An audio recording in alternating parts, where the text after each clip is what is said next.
માર્ગે આપણે ભગવાનને રાજી કરવા છે. રાજી કરવા માટે આપણે શું કરી શકીએ એમ છે, ક્યાં જીવ ને ક્યાં જગદીશ, ભગવાન ક્યાં એમનું સામ્રાજ્ય ક્યાં એમને એ ક્યાં. જીવ આપણે તો સામાન્ય કહેવાય, પણ ભગવાન દયા કરે છે ત્યારે જીવોનું કલ્યાણ થાય છે. એટલે એમની દયા છે તો આપણને આવા અવસર આવો પ્રાપ્ત થાય છે, અને આવું કાર્ય પણ આપણે બધા કરી શકીએ છીએ. સ્વામી બાપા, હું ગાંધીનગર અક્ષરધામ કારમાં ગયો, દિલ્હી અક્ષરધામ ટ્રેનમાં ગયો, અને અમેરિકાનું અક્ષરધામ હું પ્લેનમાં જઈશ. પણ પેલું આપણું શ્રીજી મહારાજનું જે દિવ્ય અક્ષરધામ છે એ આપ અમને કેવી રીતે લઈ જશો?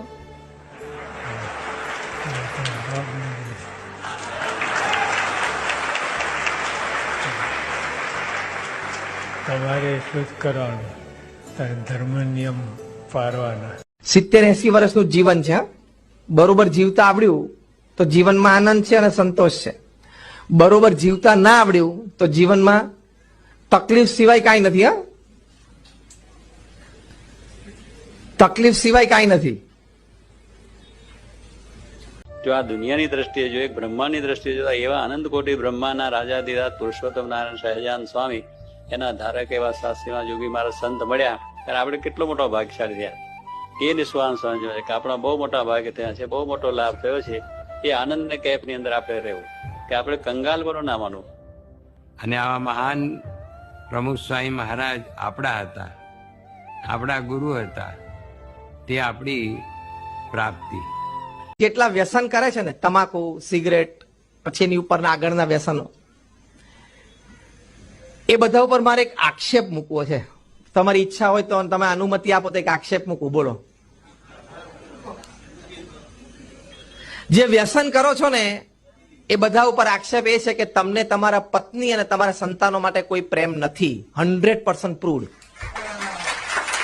પણ સ્વામી કે જ્યારે આવી કથા વાર્તા સાંભળીએ ત્યારે જ આપણને આ બધા મનસુબા મટી જાય અને ભગવાનનો મહિમા આપણને સમજાય. ભગવાનથી જ સુખ છે એવું બીજા કોઈથી નથી. એટલું જો એમાં ડર થાય આ બધા પ્રસંગોની અંદર આપણને સ્થિરતા રહે. સુખ દુઃખ આવે સર્વ ભેળું, તેમાં રાખજો સ્થિરમતી, જાળવીશ મારા જનને અતિશય જતન કરી. મહારાજ પોતે કહે છે કે સુખ ને દુઃખ બે છે જ, ભેગું છે. સુખમય દુઃખ છે, દુઃખમય સુખ છે, પણ મિક્સ આવ્યા જ કરે છે. આપણે જો ભગવાનનો આશરો હોય તો બધા આ પ્રશ્નોનું નિરાકરણ રીતે થાય. ભગવાન સર્વ કરતા છે એમ સમજીને એમનો આશરો. જેને જેને દુઃખ આવ્યું ને જેને જેની વાતો કરી એ ભક્તો બીજા ત્રીજાની, તો એમને આશરો એક જ હતો, ભગવાનનો. બસ કે એ જે કરશે બરોબર જ કરશે એવો દ્રઢ વિશ્વાસ. જગતના પણ રંગો છે, માયાના પણ રંગો છે, એમ ઘણા જાતના રંગો આપણને ચડી જાય. વળી કોઈ સારા મહાત્મા જોઈએ તો તેનો રંગ ચડી જાય. કોઈ દીકરા આપનાર મળે, કોઈ પૈસા આપનાર મળે, કોઈ સમૃદ્ધિ આપનાર મળે. જા બચ્ચા તેરા અચ્છા હો જાયગા, ક્યાં અચ્છા હો જાય? એના બચ્ચાના પોતાના અચ્છા નહીં, દૂસરા કા ક્યાં અચ્છા કરેગા? પણ કહેવાનું શું કે અચ્છા હો જાયગા, પણ અચ્છા કેવી રીતે થવાના? અને આ તો જેને કે પરવાનો આપી દીધો, જાઓ અક્ષરધામ આપ્યું, એ જોગી બાપાનો પરવાનો આપણને મળ્યો છે. એ આપે એવા પુરુષ હતા. એ બોલે એ યથાર્થ હતું, એ સત્ય હતું, સનાતન હતું. એ જેમ તેમ બોલી નતા નાખતા, પણ એ ભગવાનને સંભાળીને બોલતા હતા. ભગવાનની વાણી હતી. ત્યારે આજે આપણને એનું સુખ, એનો આનંદ આપણને આવે છે. કોઈ લાંબા પહોળા ઊંચા જાડા ગમે એટલા આવે, અગર તો ગમે એમ કોઈ આપણને આપનાર આવે તો પણ આપણને જે એનું સુખ ને આનંદ છે એવું આ દુનિયામાં કોઈ આપી શકે એવું નથી.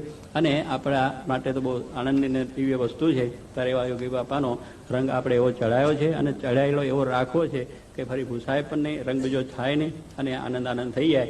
હવે એવું એક યોગી બાપાનું કીર્તન. સારું થયું તો આનંદ કરી લેવાનો, ખોટું ખરાબ કંઈક થયું તો શીખી લેવાનું કે ભાઈ આ ભૂલ ફરી વખત આપણે કરવાની નથી.